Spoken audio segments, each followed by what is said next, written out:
जय श्री कृष्ण। आज हम श्रीमद् भगवद गीता के पहले अध्याय के छठे श्लोक के बारे में बात करेंगे। कल हम पांचवें और परसों चौथे श्लोक के बारे में हमने चर्चा की थी, जहां पर कॉम्पिटिटर एनालिसिस यानी कि पांडवों की सेना में कौन है, वो बात दुर्योधन अपने गुरु को द्रोणाचार्य को बता रहा था। आज के इस श्लोक में क्या आएगा? अध्याय 1 श्लोक छठा।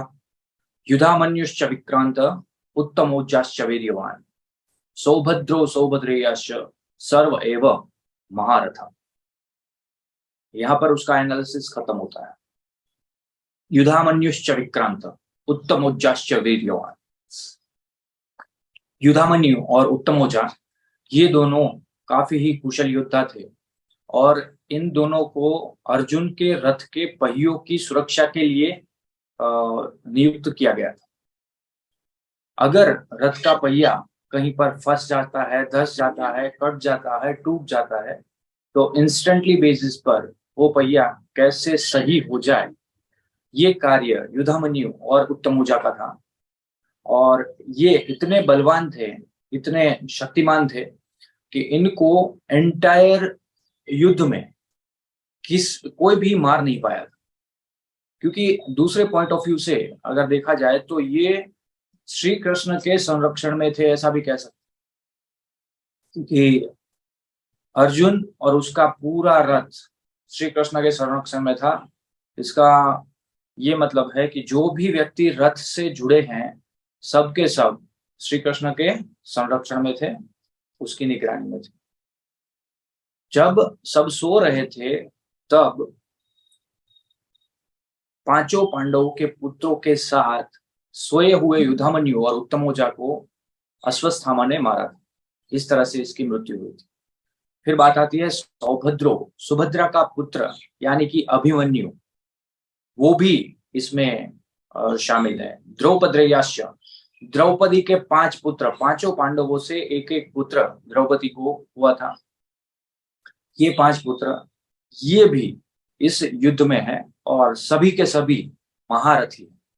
अब देखने वाली बात यह है कि युद्ध में सिर्फ सौभद्रो यानी कि अभिमन्यु की मृत्यु ही हुई थी। बाकी इस श्लोक में से किसी की भी मृत्यु युद्ध क्षेत्र में नहीं हुई थी। और अभिमन्यु को भी छल से दुर्योधन के पुत्र लक्ष्मण ने गदा मार के, सर पर गदा मार के उसका अंत जो है वो किया। तो सारे के सारे इतने बलवान हैं कि नीति युक्त से इसमें से किसी को भी मारा नहीं जा सकता।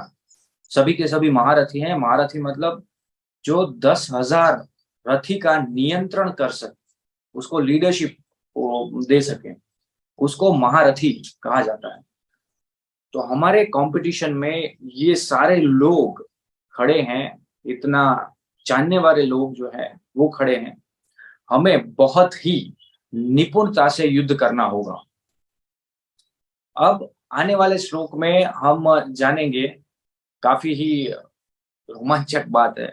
इतनी सारी बातें दुर्योधन ने जो बताई, उसके बाद दुर्योधन के मन में ख्याल आया, ये पिछले के 3 श्लोक में वो साइकोलॉजी धीरे धीरे करके भूल रहा था कि मैं किसके सामने बोल रहा हूँ और क्या बोल रहा हूँ। क्योंकि सामने विपक्ष को देखकर उसका दिमाग जो है वो घूम गया था पूरा। तो अभी गुरुवर के साथ की जो साइकोलॉजी खेल रहा था वो भूल गया। लेकिन ये तीसरा श्लोक जहां पर खत्म हुआ, उसे तुरंत ही याद आया कि मैं क्यों कह रहा हूँ ये सब। ये तो मैं अब वास्तव में पांडवों की शक्ति है उसका वर्णन करने लगा हूं। तो अभी गुरुजी ये कहेंगे कि अगर पांडव इतने शक्तिशाली है तो उससे संधि कर लो।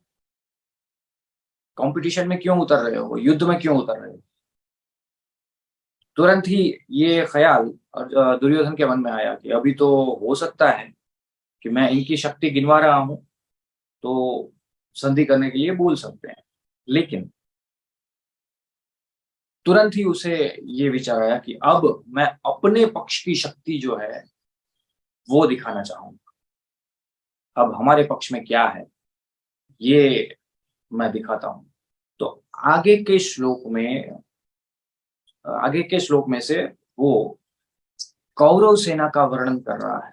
और कौरव सेना यानी कि सेल्फ एनालिसिस, ये भी बहुत बड़े पैमाने पर काम कर जाएगा। ऐसे ऐसे योद्धा हैं कौरव सेना के अंदर जो कि पांडव सेना में नहीं है। अगर बैलेंस के हिसाब से देखा जाए तो संख्या बल में भी कौरव ज्यादा थे, और बुद्धि बल में भी ज्यादा थे, अनुभव बल में भी ज्यादा थे, और बाहुबल में भी ज्यादा थे। हर जगह पर कौरवों की शक्ति पांडवों से बहुत ही ज्यादा थी। एक ही शक्ति ऐसी थी जो कौरवों के पास ना होकर पांडवों के पास थी, और वो है धर्म की शक्ति, श्री कृष्ण की शक्ति। तो ये भी लेसन हमें मिलेगा श्रीमद् भगवद गीता से। अगर आपके पास एक सुपर पॉजिटिव पावर है तो आप भले ही थोड़े लेट विन हो, लेकिन विन जरूर हो। बस उसकी शक्ति के ऊपर भरोसा करने की जरूरत। क्या लगता है, भरोसा टूटा नहीं होगा जब सुभद्रो यानी कि अभिमन्यु, उसकी मृत्यु हुई थी? नेगेटिविटी आई नहीं होगी? बिल्कुल आई होगी। भरोसा भी टूटा होगा। श्री कृष्ण के ऊपर बहुत सारे सवाल भी किए होंगे, लेकिन वापस से दूसरे दिन उसी युद्ध भूमि में अगेन युद्ध करना चाहते हैं। और अर्जुन ने तो ऐसी कुछ प्रतिज्ञा ले डाली थी। वो संयमी अर्जुन जो जानता है कि संयम क्या है, नियम क्या है, वो रात को, आधी रात को युद्ध करने के लिए निकल पड़ा जब उसको पता चला कि उसका पुत्र अब इस दुनिया में नहीं रहा।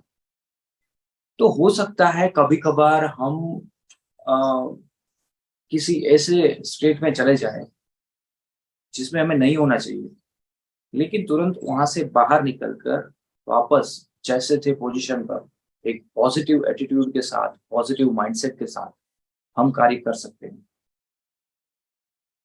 कभी भी उस गिल्ट के अंदर रहना नहीं है, वहां से आगे निकल जाना है।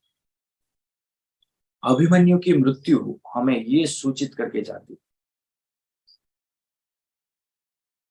अभिमन्यु की मृत्यु से बहुत ज्यादा नेगेटिविटी पांडवों में फैल गई थी कि अगर साक्षात भगवान हमारे साथ है फिर भी हमारे पुत्र इस तरह से क्यों मर रहे हैं, क्यों कट रहे हैं, क्यों छल हो रहा है। वास्तविकता यह है कि तब तक छल, किसी भी प्रकार का छल, जब तक अभिमन्यु की मृत्यु ना हुई तब तक पांडव पक्ष से किसी भी प्रकार का छल नहीं हुआ था। तब तक द्रोणाचार्य भी जीवित थे और कर्ण भी जीवित थे। जब ये हुआ उसके बाद अश्वत्थामा के बारे में स्टेटमेंट जो है वो युधिष्ठिर ने दिया, नर व कुंजर। अश्वत्थामा मर गया ऐसा बोला था। वो भी हालांकि छल नहीं था, क्योंकि अश्वत्थामा मरा तो था ही। एक एक श्लोक के अंदर पूरी की पूरी स्टोरी जो है वो छिपी हुई है दोस्तों। और कल हम देखेंगे कि अब हमारी विशिष्टता क्या है, ये दुर्योधन बताने वाले हैं। हमारे नायक कौन से हैं, मेरी बुद्धि क्या कहती है, ये दुर्योधन कल के श्लोक से शुरू करने वाले हैं। आगे के कुछ श्लोक दुर्योधन के रहेंगे, बिल्कुल रहेंगे। उसके बाद वापस से संजय की बारी आएगी और फिर अर्जुन का शोक शुरू होगा। और वास्तव में तो दूसरे अध्याय से ही श्री कृष्ण इसमें एंट्री लेंगे। तो चलिए आज के लिए बस इतना ही दोस्तों। बहुत ही जल्द मिलते हैं, कल वापस मिलते हैं श्रीमद् भगवद गीता के इस अमेजिंग सेशन में, जहां पर हम बहुत सारे रोचक तथ्यों के बारे में बात करने वाले हैं। आज के लिए बस इतना ही दोस्तों। जय श्री कृष्ण।